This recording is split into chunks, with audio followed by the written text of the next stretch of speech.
بسم اللہ الرحمن الرحیم، الصلاۃ والسلام علیہ یا سید یا رسول اللہ، الصلاۃ والسلام علیہ یا سید یا حبیب اللہ، لا تعداد درود و سلام ہمارے پیارے آقا حضرت محمد مصطفیٰ صلی اللہ علیہ وآلہ وسلم اور آپ کی آل پر۔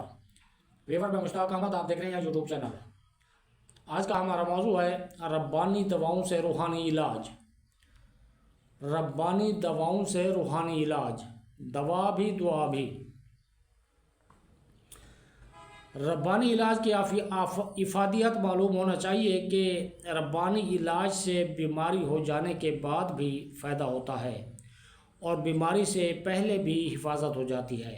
اگر بیماری لگ بھی جائے تو اس سے خاص نقصان نہیں ہوتا، ہر چند تکلیف ہی ہو، مرض سے بہرحال حفاظت ہو جاتی ہے، جبکہ مادی دواؤں کا فائدہ بیماری لاحق ہونے کے بعد بھی ہوتا ہے۔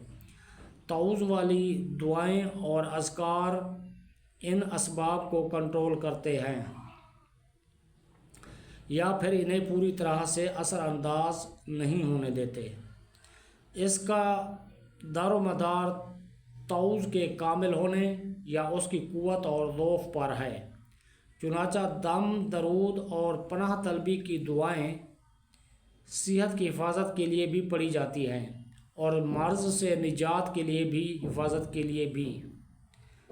مرض سے نجات کے لیے بھی پڑھی جاتی ہیں۔ حفاظت کے لیے پڑھنے کی مثال سیدہ عائشہ رضی اللہ تعالی عنہا کی حدیث ہے کہ رسول اللہ صلی اللہ علیہ وآلہ وسلم جب بستر پر تشریف لے جاتے تو سورہ اخلاص اور معوذتین پڑھ کر اپنے ہاتھوں پر پھونک مارتے، پھر چہرہ مبارک پر اور جہاں تک بآسانی ممکن ہوتا جسم مبارک پر ہاتھ پھیر لیتے۔